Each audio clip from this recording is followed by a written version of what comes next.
नमस्कार, म चन्द्र राई। आजभोलि सबैको हातमा एन्ड्रोइड मोबाइल देखिन्छ। बालकदेखि वृद्धासम्म युवाहरूसँग त त्यसै हुने भइहाल्यो। यी मोबाइलहरूमा पनि कतिपय एकदम राम्रो कुराहरू भेटिन्छन् त कतिपय खराब। राम्रो कुरालाई आफूले क्याच गर्न सक्यो भने लाग्छ हामीलाई नै धेरै कुरामा फाइदा पुग्नेछ। त्यही भएर समयअनुसार चल्नको लागि पनि मोबाइलले धेरै सहयोग पुर्याएको हुन्छ। आज मैले मोबाइललाई हेर्दै जाँदा स्क्रल गर्दै जाँदाखेरि एउटा यस्तो मिठो यस्तो सुन्दर कुरा भेटेँ, जुन कुरा म आज हजुरहरूलाई सेयर गर्दैछु। भिडियोलाई अन्तिमसम्म हेरेर साथ दिनुहोला है। र कस्तो लाग्छ अन्तिममा मिठो एउटा कमेन्ट पनि छोड्न नभुल्नुहोला है।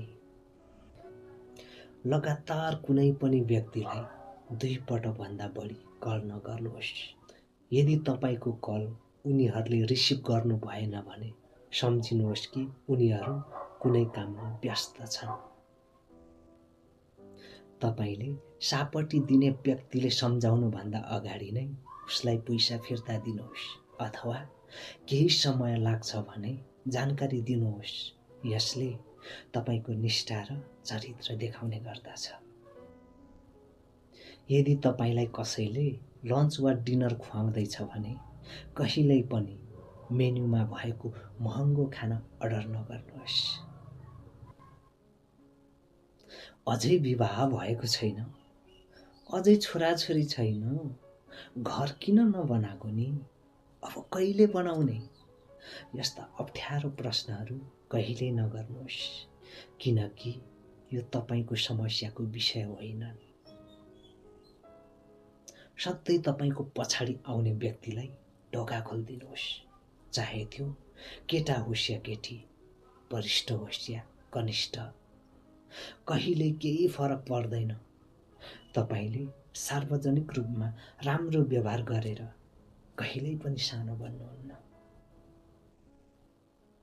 साथीसँग ट्याक्सी चढ्दा पुरै भाडा साथीले तिर्छ भने अर्कोचोटि तपाईँले तिर्नुहोस्। फरक फरक विचार र धारणाको सम्मान गर्नुहोस्।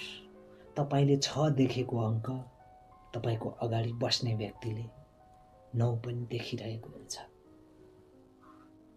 कोही पनि व्यक्ति बोलिरहेको बेलामा बीचमा बोलेर वा कुरा काटेर बाधा नपुर्याउनुहोस्। उसको पुरा कुरा सुनिदिनुहोस् र उसले भनेको पुरा कुरा सुनेर आफूले फिल्टर गरेर बुझ्नुहोस्। यदि तपाईँले कसैलाई जिस्काउँदै हुनुहुन्छ र त्यो कुरा उनीहरूलाई मन परिरहेको छैन भने त्यही रोक्नुहोस् र कहिल्यै पनि त्यो कुराले नदोहोर्याउनुहोस्। यसले तपाईँ कतिको संवेदनशील हुनुहुन्छ भन्ने कुरा देखाउँछ। सानो होस् या ठुलो, धेरै होस् या थोरै, तपाईँलाई कसैले मद्दत गर्दा थ्याङ्क यू, धेरै धेरै धन्यवाद भन्न कहिल्यै नभुल्नुहोस्। सार्वजनिक रूपमा प्रशंसा गर्नुहोस्। यदि कमजोरी छ भने सम्बन्धित व्यक्तिलाई भन्नुहोस्। कसैको उचाइ, तौल, छालाको रङ, वर्णप्रति कहिल्यै टिप्पणी नगर्नुहोस्, किनकि यो उनीहरूको व्यक्तिगत कुरा हो। जब कसैले तपाईँलाई आफ्नो फोनमा फोटो देखाउँछ भने कहिल्यै पनि दायाँ बायाँ स्विप नगर्नुहोस्। कार्यालय सहयोगी र हाकिमप्रति सम्मान व्यवहार गर्नुहोस्। तपाईँको रुखो र अभद्र व्यवहारले कोही पनि प्रभावित हुँदैनन्। कसैप्रति गरिने राम्रो व्यवहारको लागि तपाईँ कहिल्यै पनि पछुताउनु पर्दैन। यदि तपाईँसँग कोही व्यक्ति प्रत्यक्ष रूपमा कुरा गर्दैछ भने उसको कुरालाई सुनिदिनुहोस्। यो अवस्थामा तपाईँ मोबाइलमा घोरिनु भयो भने असभ्य व्यवहार मानिन्छ। तपाईँलाई कसैले नसोधेसम्म सल्लाह नदिनुहोस्। कसैको उमेर र तलब कहिल्यै नसोध्नुहोस्। आफ्नो कामसँग मात्र मतलब राख्नुहोस्। आफू सम्बन्धित कामको चासो दिनुहोस्। बाँकी फाल्तु कुरामा आफ्नो अमूल्य समय कहिल्यै पनि खेर नफाल्नुहोस्। यति मिठो राम्रो कुरा भेटेँ, तपाईँलाई सेयर नगरी बस्नै सकिनँ।